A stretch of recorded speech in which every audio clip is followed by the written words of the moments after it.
Rebelbots is an upcoming card battler with some big name investors behind them. Will they be the next big play to earn game, or will they fall short of separating themselves from the crowd now of a bunch of NFT card games? So let's jump into Balthazar's research report and find out.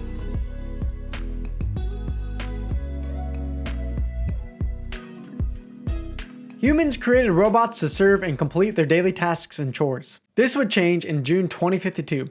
A cleaning robot tried to simulate humor and defied humans' orders. It was because of this that the big dismantle happened. Acting out of fear, humans swiftly shut us down and dismantled our bodies.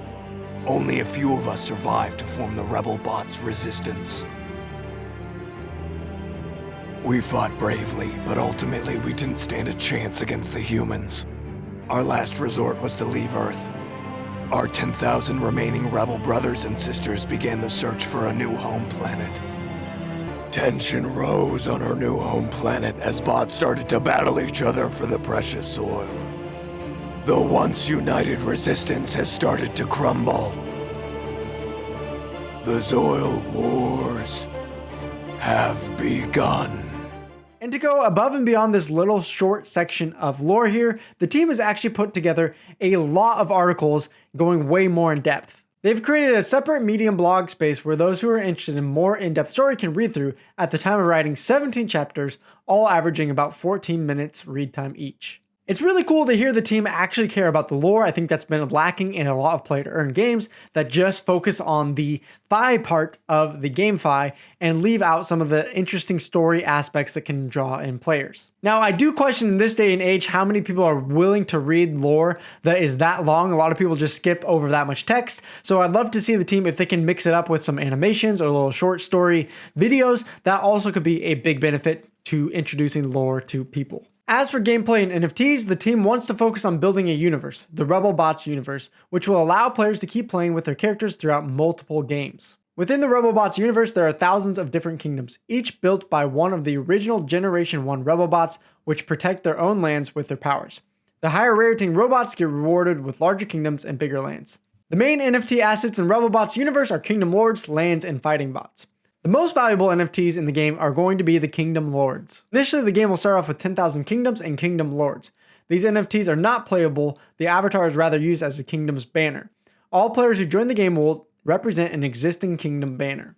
Even though those NFTs are not playable, of course you're going to benefit from getting passive income, sharing some revenue, and having a chance to lead your clan. Each month, the Kingdom Lord can vote on the Kingdom card in order to lead his kingdom to victories against other kingdoms. If the kingdom fails to perform the necessary actions, his royalties from the specific month get transferred to the kingdom's treasury. I like that the team is mixing up here a little bit of, hey, you can earn passive income if you hold these NFTs, but also if you're completely passive and not active at all, you're going to be missing out on those benefits. That encourages people to invest and own, but also to participate in the gameplay. Lands are the second most valuable NFT in the Rebelbots universe. Land is necessary for players to play. Each land is located in a different habitat and has various buildings. You can see here on this list, there's a headquarters, fighting bots barracks, fighting bots factory, X-Oil silo, spark capacitor, parts shop, and intel command. Before the game is launched, each land will be sold or given a set of 3 fighting bots, allowing players to begin battling from their initial session in the game. Once all 130,000 lands have been sold, the game will issue another 10,000 Generation 2 Rebelbots.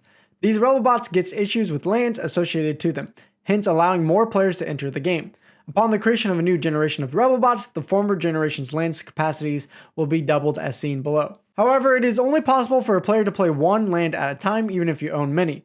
There is, however, the possibility of renting out the lands not being utilized for newer players who want to enter the game at a lower cost. This seems to be a much different approach to land than as in other games. Most other games treat land as something that is very scarce, where here it's more of the Kingdom Lords that are scarce. Every player is going to need land even just to play the game, so that means everyone is going to be owning or at least renting a piece of land, so it looks like a lot of players are going to be able to have their fair share. Also, being able to play only on one piece of land at a time means that there shouldn't be too many players hoarding up large chunks of land unless they're going to rent them out. I do wonder how the team is going to prevent people from doing something like, hey, I have multiple lands and I'm just going to create multiple wallets and send the lands elsewhere so that I can also play on multiple lands at the same time through different accounts. Do they have a way to stop that? That would be good to know from the team. As far as playing the game, 3 fighting robots is the minimum army necessary to start playing whether adventure or PvP. Also, like many other play-to-earn games, there is an energy cap that is determined by the amount of fighting bots players hold in their base. With the PvP and adventure mode, Rebel Bots is built to allow both competitive and casual players to earn from playing. To me, that does give me a little bit of a caution flag. I do love the heart behind wanting everyone being able to earn from the completely casual to the completely competitive player, but we've seen other games with a similar model like Axie Infinity who tried to nerf the earnings for the adventure mode over and over and over again before they finally just had to remove it because they couldn't stop the inflation. So I do wonder how the team is going to address that issue to make sure there aren't too many earnings being given to just the casual players, which soak up all the rewards. To succeed in battles, you'll need to build and assemble your team of fighting bots. Each fighting bot is made of 5 different parts. The different parts each represent other cards and abilities in the game, whereas the head is the part that determines the fighting bot's class. There are 3 classes including the military, industrial, and engineer bots. The different classes use an often seen Holy Trinity dynamic or rock, paper, scissors relationships as Rebel Bots calls it. The team has announced though that more classes will be introduced to the game regularly, including subclasses. Given that each player enters in any battle with 3 robots, each of which has 5 parts totaling up to 15 cards. In battles, each card amount is doubled, which means that each player's deck is going to consist of 30 cards. I don't know guys. To be honest, I'm not really seeing much here so far that is different from something like Axie or fill in the blank with the other 3v3 card battlers that use NFTs. Reading through the gameplay so far, I'm left questioning what is going to be unique about Rebel Bots. Now, to be fair, one advantage I can see over other games that are similar is the card deck building. Building the perfect combination of fighter bots is perhaps the most exciting part of the game. This is where players will use the resources they've acquired through battles to build their perfect team of fighting bots. When building fighting bots, the player can know what ability to expect as each part has a card attached to it. Other factors such as rarity, special ability are determined randomly after the building process is completed. See, that part is interesting to me because now at least you're giving players control to build the specific deck that they want to build. Really half the fun, or maybe even more than half the fun of competitive card games is tinkering around with your deck and trying to build the perfect build. So I like that the Rebel Bots team is giving us more control over what kind of robot we want to build that can really upgrade or tweak our deck. Rebel Bots' core gameplay is turn-based and semi-automatic. Each player will show their fighting bots at the beginning of each battle and place them on the playing field. The game then proceeds through its game's phases. The preview phase showing each 10 cards of each player's deck while keeping 5 cards hidden. Then there's the rounds phase, a limited time phase in which each player can choose which cards or special abilities to play. Then lastly is the outcome phase into the battle and determination of winner with the prizes shown. The amount of spark and exo gained from winning PvP battles is determined based on the player's MMR and lead. Balthazar friends, I'm really trying to keep a positive attitude here, but it's just hard to do that as I'm reading through this research report and I keep thinking about Axie or similar games coming out that are just like this. I'm not saying that this game is doomed. Again, this game is not even out yet, so there's parts of the gameplay we don't even get to see yet, and maybe there's something more interesting, but the way the team is explaining it right now, it just doesn't seem that unique to me. The art and the graphics, I guess, are fine. It's not something that I would say would really lift the game above others, especially if the gameplay is comparable. My question then, of course, becomes, well, if people don't even like playing Axie right now, besides really just the earnings, then what is going to make people want to play Rebel Bots? Besides, again, just potential earnings. We've already seen in this play to earn space that most games that rely heavily on the earning aspects of the game won't last long unless there is more to it. As for the blockchain and tokenomics, the game has 2 cryptocurrencies and 2 game currencies as shown in the table below. The main token is going to be RBLS, which has a cap of 300 million. 30% of those tokens are going to be up for grabs for players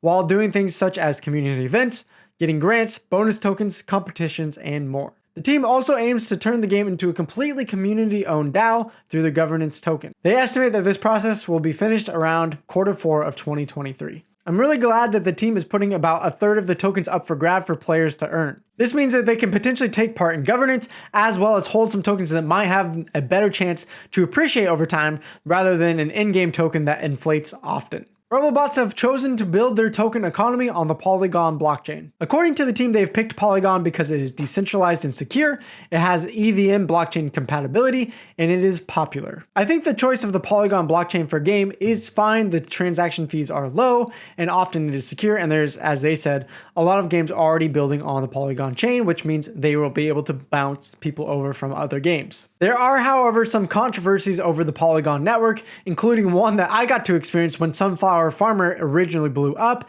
and they required way too many transactions from players, which really flooded the network and made transaction fees way too high, even for the Polygon chain. You can go read the report for further details about Polygon if you want to dive in a little bit deeper. As for the team, the founders and core team come from careers in the game development industry and have partaken in highly successful mobile games. Across the members, they have decades of experience in designing, developing, and delivering social games for companies such as Gameloft, Playtika, Tencent, and Yuta Games. Distributed across 2 offices, the Rebelbots team has over 25 people in full capacity to develop the game. Usually, we in the Alpha team can dig up information on individual team members from publicly available sources. However, we haven't found any details regarding the team members with Rebelbots except what they generally share in their white paper regarding the team's overall experience and background.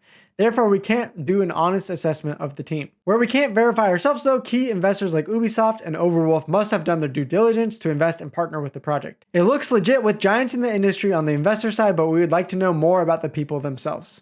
It is really interesting here to see that there are some pretty big name backers into this game Rebelbots, because again, from the outside looking in, it doesn't seem all too appealing. But perhaps maybe there is something that they know that we don't know, which could lead to the success of this project. From the roadmap, we can see that the game launch is the next step for the Rebelbots universe, with a release in June 2022. The only other point on the roadmap is the creation of the Rebelbots DAO, scheduled for December. It's a pretty big bummer that they are launching now into a pretty big bear market. Of course, the team didn't know that when planning ahead. However, the one advantage they might have is that not a lot of other big games have been releasing lately, so people might be looking for something new to try out and play, and Rebelbots might fit the bill for them. Rebelbots white paper is one of the better white papers we've seen. It's detailed, answers most of the questions we've had, and looks beautiful. The white paper is 40 pages, structured well, easy to read, and has clear and concise titles, making navigating it an efficient read. Now, before we wrap up today's video with the future outlook for Rebelbots, I do want to remind you that here at Balthazar, we got a lot going on, including an upcoming launch pad. There's so many cool things going on that we're building out, so please jump over to the website, check us out, and also go sign up for more information about our upcoming public token sale. So what does the research team here at Balthazar think about the potential future outlook for Rebelbots? Let's dive in. The game has a great vision and aims to be an easy game to pick up while also being challenging and fun to play. It'll be interesting to see how the game plays out when it releases, and with a lot of people already lined up for the launch, the game is almost guaranteed not to be empty without a player base. Launching on PC and mobile, this game has the potential to reach the masses in mobile gaming. All in all, based on the currently available information we can find and process, we are unable to give Rebelbots our vote of confidence unless they manage to achieve sustainable earnings for players. No game has truly figured out a proper sustainable play-to-earn economy, and although Rebelbots mentioned sustainability throughout their white paper, they are very vague about explaining how they want to achieve it. In addition, there are many strong competitors in the card gaming space, and we don't clearly see the appeal or edge that Rebelbots can offer. Regardless, going forward, we're excited to see this universe unfold with the more games down the pipeline. We're excited to see how the Rebelbots X-Soil Wars game will be doing at launch.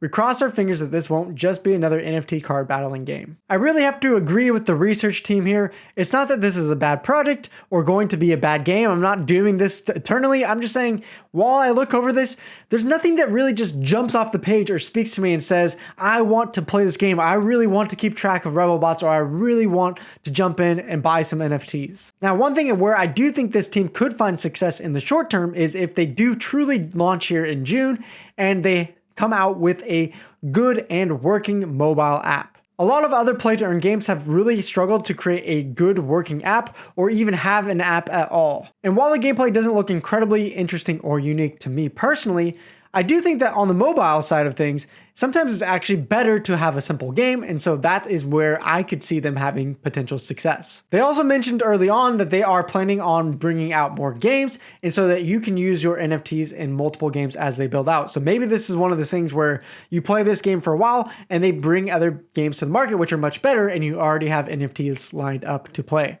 And again, perhaps there are things from the inside that we just don't know yet, so I'd love to grab an interview with someone from the team, and perhaps hearing from them a little bit more of the vision behind it and hearing more of the interesting things and what they see as unique and exciting might get me more excited about it. For now though, that is it. So salamat, gracias, thank you for watching. I'll see you guys in the next video. Go check out this playlist and I'll see you there.